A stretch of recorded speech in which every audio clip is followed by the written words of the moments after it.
ದೋಸ್ತಿ ಸರ್ಕಾರ ತುಚ್ಚನ ನಡೆದವರ ಸರ್ಕಾರ ಬೂರ್ನ ಸ್ಥಿತಿಗತಿಟುಂಡು ಆಂಡ ಕುಮಾರಸ್ವಾಮಿ ಸರ್ಕಾರ ಮಗಿರಿಯರೆ ಬಿಜೆಪಿ ಕಾರಣ ಆವೊಂದುಂಡೊಂದು ದೂರೊಂದುಲ್ಲಿರಂದು ಕಾರ್ಲದ ಶಾಸಕರು ಸುನಿಲ್ ಕುಮಾರ್ ಪಂತ್ಯರ ಶುಕ್ರವಾರ ಉಡುಪಿ ಜಿಲ್ಲಾ ಬಿಜೆಪಿ ಮುಖ್ಯಮಂತ್ರಿ ಕುಮಾರಸ್ವಾಮಿಯರಿಗೆ ಎದುರು ನಡಪಾಯಿನ ಪ್ರತಿಭಟನೆಡ ಆರು ಪಾತಿರಿಯರು ಭಾರತೀಯ ಜನತಾ ಪಕ್ಷಕ್ಕೆ ಎದುರಾದ ಜನಕಲು ದಂಗೆಲಕ್ಕಡೊಂದು ಮುಖ್ಯಮಂತ್ರಿ ಕುಮಾರಸ್ವಾಮಿ ಪಂತಿರಂದು ಐಕೆ ಎದುರಾದ ಉಡುಪಿ ಜಿಲ್ಲಾ ಬಿಜೆಪಿ ಕುಂಜಿಪಟ್ಟದ ಬಿಜೆಪಿ ಆಫೀಸ್ ಎದುರು ಪ್ರತಿಭಟನೆ ನಡೆಮಾಡು ಪಕ್ಷದ ನಾಯಕರು ಕಾರ್ಯಕರ್ತರು ಕುಮಾರಸ್ವಾಮಿಯರಿಗೆ ಧಿಕ್ಕಾರ ಪಾಡಿಯರು ಪ್ರತಿಭಟನೆಡು ಕಾರ್ಲದ ಶಾಸಕರು ಸುನಿಲ್ ಕುಮಾರ್ ಪಾತಿರ್ದು ರಾಜ್ಯದ ದೋಸ್ತಿ ಸರ್ಕಾರ ತುಚ್ಚನವರ ಸರ್ಕಾರ ಬೂರ್ನ ಸ್ಥಿತಿಗತಿಗೂ ಮುಟ್ಟುದುಂಡು ಆಂಡ ಮುಖ್ಯಮಂತ್ರಿಯರು ಸರ್ಕಾರ ಮಗರಿಯರೇ ಬಿಜೆಪಿ ಕಾರಣ ಅವೊಂದುಂಡು ದೂರ್ತಿರು ಸರ್ಕಾರ ಮಗಿರಿಯರೆ ಬಿಜೆಪಿ ಪ್ರಯತ್ನ ಮಲ್ಪುಜಿ ಸರ್ಕಾರದ ಉಲೈ ಅನ್ಯಮಿಗ್ಗೆನೆ ತಡೆತುನುವೆರು ಮುಖ್ಯಮಂತ್ರಿಯರೇ ತನ್ನ ಕುಡಿಸುವರಿಪಾಯರೆ ಬಿಜೆಪಿನ ದೂರೊಂದುಲ್ಲೆರಂದು ಪಂಡಿರು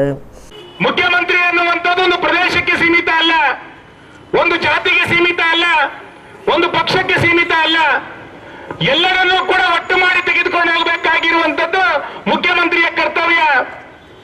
ಆದ್ರೆ ಬಜೆಟಿನ ಸಂದರ್ಭದಲ್ಲಿ ಉತ್ತರ ಕರ್ನಾಟಕದ ಜನ ಓಟನ್ನು ಕೊಟ್ಟಿಲ್ಲ ಅಂತೇಳಿ ಪ್ರತ್ಯೇಕ ರಾಜ್ಯದ ಪರೋಕ್ಷವಾದಂತಹ ಘೋಷಣೆಯನ್ನು ಮಾಡುವಂತ ಮುಖ್ಯಮಂತ್ರಿ ಇವತ್ತು ಅಧಿಕಾರವನ್ನು ಉಳಿಸಿಕೊಳ್ಳಬೇಕು ಅನ್ನುವ ಕಾರಣಕ್ಕೋಸ್ಕರ ನಾನು ಇಡೀ ರಾಜ್ಯದ ಜನ ದಂಗೆಯನ್ನ ಹೇಳಿಸಿ ನನ್ನ ಕುರ್ಚಿಯನ್ನು ಭದ್ರಪಡಿಸಿಕೊಳ್ತೇನೆ ಎನ್ನುವಂತ ಹೇಳಿಕೆಯನ್ನು ಕೊಡುವಂತ ಮುಖ್ಯಮಂತ್ರಿ ಕರ್ನಾಟಕದಲ್ಲಿ ಮುಂದುವರಿಬೇಕು ಅನ್ನುವಂಥದ್ದು.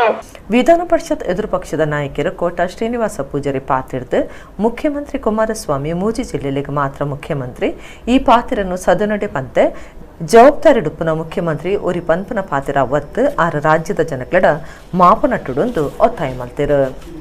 ನಾನು ಸದನದಲ್ಲಿ ಮಾತಾಡುವಾಗ ಪ್ರಥಮವಾಗಿ ಹೇಳಿದೆ, ಇಡೀ ರಾಜ್ಯದ ಮುಖ್ಯಮಂತ್ರಿಯಾಗಿ ನೀವು ನಮಗೆ ಗೋಚರಿಸ್ತಾ ಇಲ್ಲ, ಕೇವಲ 3 ಜಿಲ್ಲೆಗಳ ಮುಖ್ಯಮಂತ್ರಿ ಅಂತೇಳಿ, 3 ಜಿಲ್ಲೆಗೆ ನೀವು ಮುಖ್ಯಮಂತ್ರಿ ಅಂತೇಳಿ ನಾವು ದಿವಸ ಹೇಳ್ಬೇಕಾಯ್ತು.